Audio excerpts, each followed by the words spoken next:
Should I move to a new city? Should I invest in a new business venture? Should I have that health check? Every day we're faced with decisions where the outcomes are uncertain. In this video, I'll explain how expected utility theory mindware can help you make better decisions under uncertainty.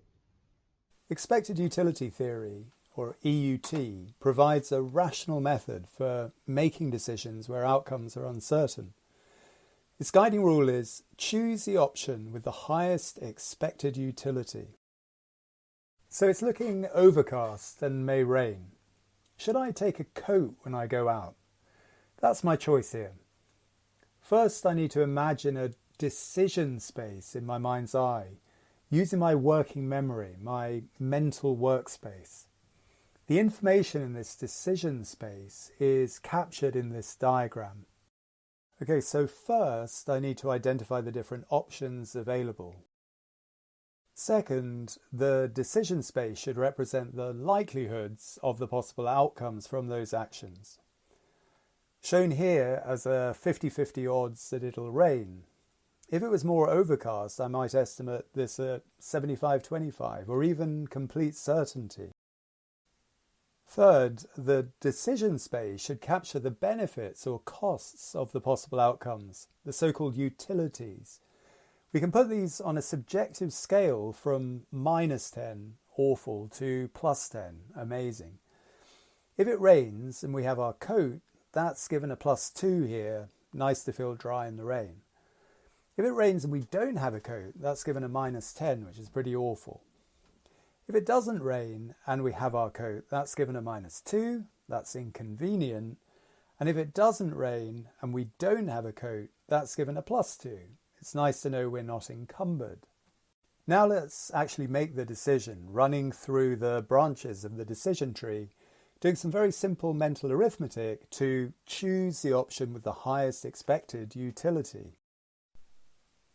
To get the net expected utility for each option, we first multiply 50% or 0.5 by +2 and add this to 0.5 times -2 to get 0.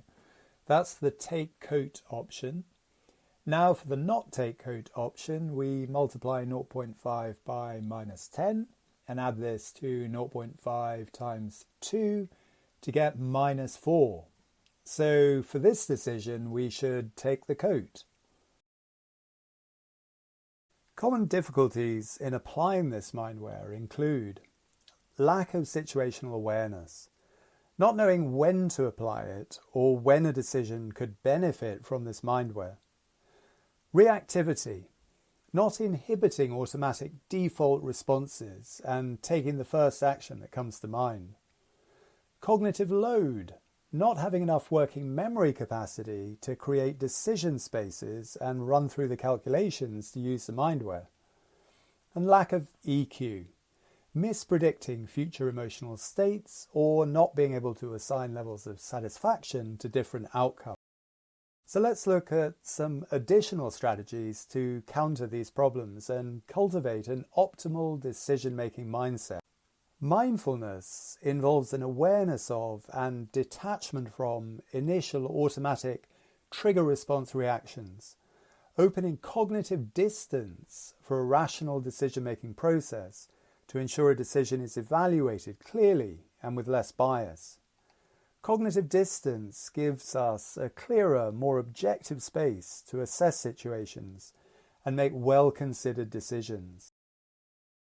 Working memory capacity is critical for applying EUT mindware effectively because it allows us to hold and manipulate all relevant pieces of information simultaneously.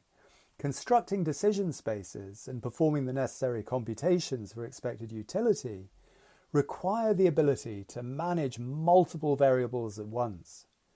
When working memory is overloaded, there's a risk of oversimplifying the decision space or neglecting important details. Brain criticality refers to the brain's ability to maintain a balance between too much connectivity and too little connectivity, which is essential for optimal cognitive function and adaptability. A brain in a state of criticality can efficiently process information, respond to new stimuli, and switch between different cognitive tasks. This presentation is part of the Trident G brain training program for executive functioning. Visit iqmindware.com to learn more about training working memory, mindfulness, and brain criticality. And if you like this content, please like, subscribe, comment, or share.